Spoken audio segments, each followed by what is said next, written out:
what kind of got you into aquascaping, and how did you become the Geordie Scaper? How did that all kind of come about? Well, I got into aquascaping years before the Geordie Scaper thing come about. Like I said, I used to have the fish tanks, and then you start researching. And because I was into the Japanese side of things, it led on to Takashi Amano, as it does with most aquascapers. You come across Takashi Amano, you see what can be done in a fish tank, and it was like just blown away from there. And obviously with the interest in the Japanese side of things, and I just researched until I'd done my first serious aquascape, which was in around 2009. Mm-hmm. So that's when I done it was the Zen style, Iwagumi style scapes, but just the rock scapes. That was the first ever one I'd done. At the time, I bought like replica AGA tanks and their cabinets and stuff, and I got a bit obsessed with the Takashi Amano side of things and done my first ever aquascape and just got hooked ever since. So 2009, and then after that, kind of like drifted in and out of aquascaping. Still always kept tropical fish, but some are more basic. Others actually tried Malawi's just as long as I had a fish tank sort of thing. Mm-hmm. But always like fell back into the planted aquarium side. And when I did, I decided to do a YouTube channel, which was about 5 years ago. And then I started taking that a bit more serious. And Geordie Scaper came around more seriously about 4 years ago. I've been taking that serious now, and Geordie's where I'm from, Newcastle in the northeast UK, and I'm an aquascaper, Geordie Scaper. So that's how that came about. Yeah, very original. Yeah. Have you always been creative, or is it just something that's sort of developed in your time hobbying and refining your skills, sort of thing? Yeah, I would say it sounds a bit big-headed, but I've always been a bit creative. I want to put my mind to something. I want to be good at it, and like I say, I research it, and I do like messing and that. I suppose, yeah, I'm quite creative in everything I've done. Yeah. So, and that's my favourite part. Aquascaping, I love. You hear it all the time, but the old empty tank, blank canvas. It is that way. I love it. When I've got an empty tank, I hate stripping it. When I've stripped the tank, that does me head in. But as soon as it's empty, it's clean, it's like, wow, it's time to go again, and getting creative. That's the best bit about it. Yeah. Planning. Yeah. Definitely. Planning. Planning, yeah. You're planning it. There's always something in my head. I'm usually like 3 scapes ahead of myself. So I've got a tank, and I'm like, I need to keep it going for at least a year. But then I've got about 3 years of scapes in my head.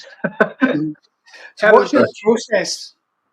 Sorry, Carl, just when you mentioned we're talking about planning, what's your process for planning a new scape? Is it something that just pops into your head after seeing something, or do you sit down and think, right, I've got a certain material, the Ceri stone, that I want to use, and you build around that, or if it's a certain type of plant that you want to incorporate, do you start from there? Yeah, it's probably a mixture of all those things, depending on the tank. Like I say, I'll see a scape, or you'll see something online that inspires you, or on a walk on the coast, you'll see something, and if I see like a nice line of rocks, or I see a photograph of a rocky stream, I'll picture that, and I think, right, I'd love to like create something like that with those kind of rocks, sort of thing. So that's taken from a photograph. Other times it's like you said, I've got materials lying about, and I thought I need to put them to use, and try and create something with those materials you've got. Sometimes that's a bit limiting, because you could always do that little bit extra. You're like, don't force that stone or force that piece of wood in, but you've got it because that's all you've got. Sometimes, like I say, as the fish, like my living room tank at the minute, I knew the type of scape I wanted roughly. It'll be a good home for me angels. I've got a Rio Nene angel fish, and I want a nice home for those. So it's a mixture of everything you said there. Or sometimes I'm just itching to escape, and I'll just strip the tank for the sake because I'm itching to do something, and then something just flows. I'm like, oh yes.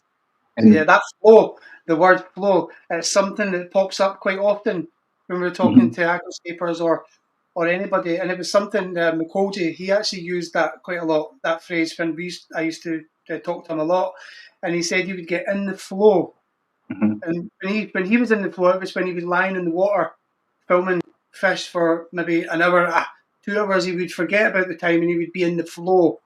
Yeah. And I know what that's like when aquascaping, because once it activates, so to speak, it's like everything's just hyper focused, isn't it? And things you weren't even thinking about just come at the front of your mind, and it's an amazing feeling when you get to that It point. isn't, and that's the strange part about us being a video creator, or like YouTube and stuff like that. You want to get in the flow with your tank, and a lot of times I haven't filmed escape, and I could kick myself because I haven't, because I've got nothing to make the video with, because I've been in the flow escaping. I didn't want videoing it to spoil it, sort of thing.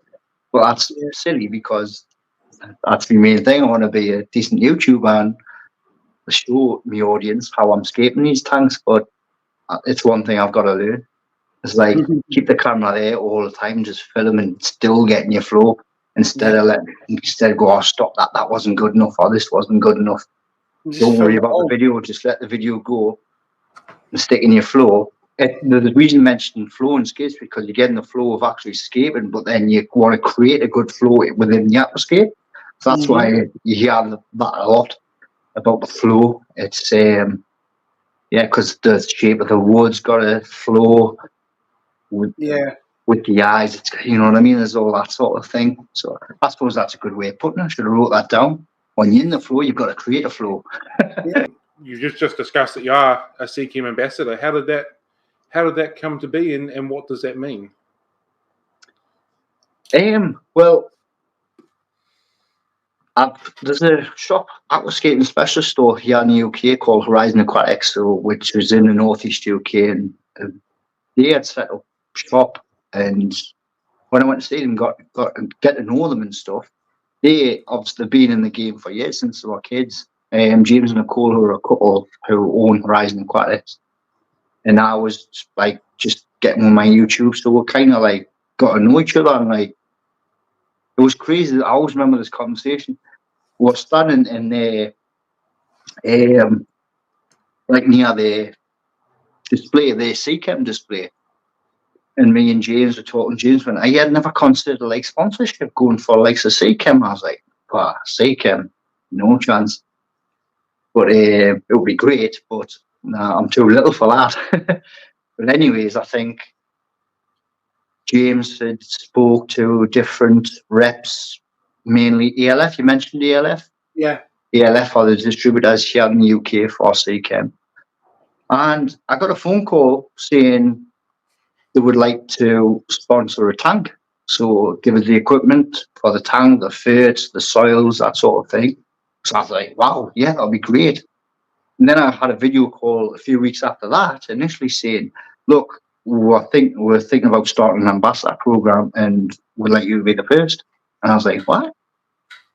So so that was about 4 years ago, and great ever since. And all that means I represent here in the UK Seachem products for Planet Aquariums, and that's what I do, and I've loved it. Cool.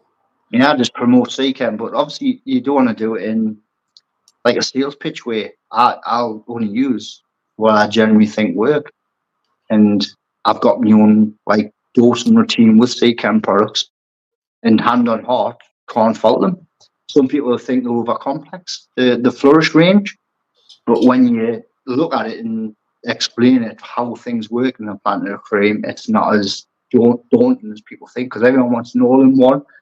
And I'm not an all-in-one fan. I like to dose separately, because if I know I need to add something or take something away, I can do that. So, and it's in my videos, I try and get that across, and I've had some good feedback saying that, oh yeah, it makes sense, and the way you dose liquid ferts, that's just one example, and I use different products of Seachem.